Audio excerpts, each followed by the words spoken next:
कुमार, सबसे पहले मैं आपके पास आऊंगा, बताइए आज तो मौत का आंकड़ा 4000 के ऊपर भी चला गया।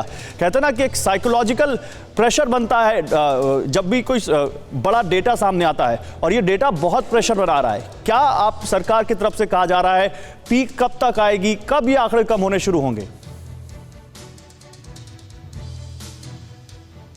देखिए, सरकार के सामने जो सबसे बड़ी सच्चाई है वो ये है कि सरकार को खुद ही पता नहीं है कि इसमें हो क्या रहा है और कब तक ये चीज़ कम हो पाएगा या कब तक थम पाएगा। कल भी जो है जो साइंटिफिक एडवाइज़र है गवर्नमेंट ऑफ इंडिया के, उनसे जब हम लोगों ने पूछा था कि जो दूसरी लहर की बात कर रहे हैं आप, ये कब तक रहेगी और तीसरी लहर कब तक आ जाएगी, क्या कोई डेट है, उस पर उन्होंने कुछ भी खुलकर कहने से इनकार किया।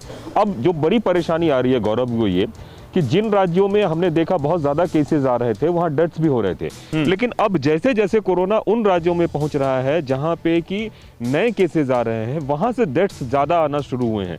यही वजह है कि धीरे धीरे जो मौत का आंकड़ा है वो बढ़ता जा रहा है, और इस बार तो 4000 के पार, और जिस तरीके से ये आंकड़ा है ये अपने आप में बहुत ही भयावह है। लेकिन फिर सरकार जो डेटा देती है वो आंकड़ों की बाजीगरी होती है। कुमार, कल भी सरकार ने कहा कि 17 राज्य ऐसे हैं जहां 50,000 से भी कम मामले हैं, तो इसको क्या पॉजिटिव वे में देख सकते हैं हम?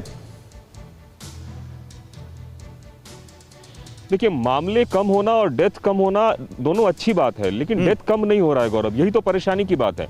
मान लीजिए कि कहीं संक्रमण का जो है, दिल्ली में जैसे हम लोगों ने देखा था कुछ दिन पहले, केसेस जो है कम हो गए थे लेकिन डेथ के आंकड़े बढ़ रहे थे। ये एक सबसे बड़ी परेशानी है। जो अल्टीमेट एम है वो यही है कि हम लोगों को स्वस्थ कर पाए, लेकिन जब लोग स्वस्थ ही नहीं हो पा रहे हैं, लोग जान से हाथ गंवा बैठे हैं, तो फिर ऐसे आंकड़े का क्या मतलब है? बड़ी बात कही आपने कि ये आंकड़े कितने भी कम हो, जो मौत के आंकड़े जब अपने लोगों को बचा नहीं पा रहे हैं, तो फिर इन आंकड़ों को हम क्या करें, ओढ़े या बिछाएं? डॉक्टर विवेक सर, आप तो लगातार इस पर बात कर रहे हैं, आप तो लगातार इस पर बड़ा एक आपका लंबा अध्ययन है।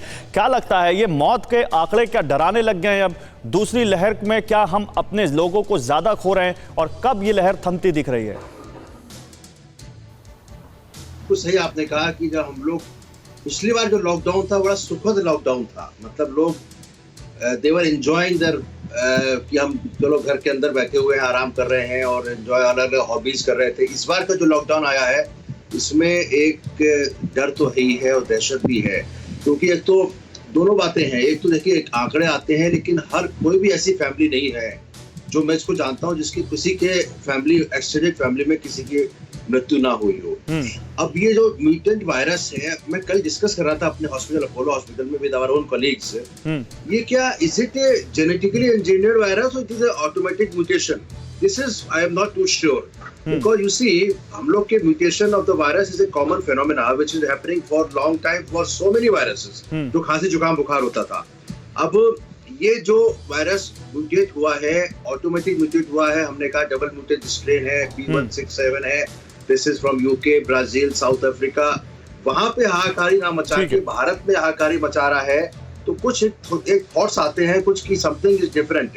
Why this is causing so severe pneumonia, why the oxygen requirement. मैं इस पर बात करूंगा डॉक्टर साहब आपसे, इसी पर बात करूंगा कि इसके जो इस बार की जो लहर है वो इतनी जो घातक है, अब इसको हम आगे कैसे समझें, कैसे हम बहुत सारी चीजें लोगों को बता रहे हैं। फिक्र आपकी, सोमवार से शुक्रवार रात 9 बजे सिर्फ TV9 भारतवर्ष पर।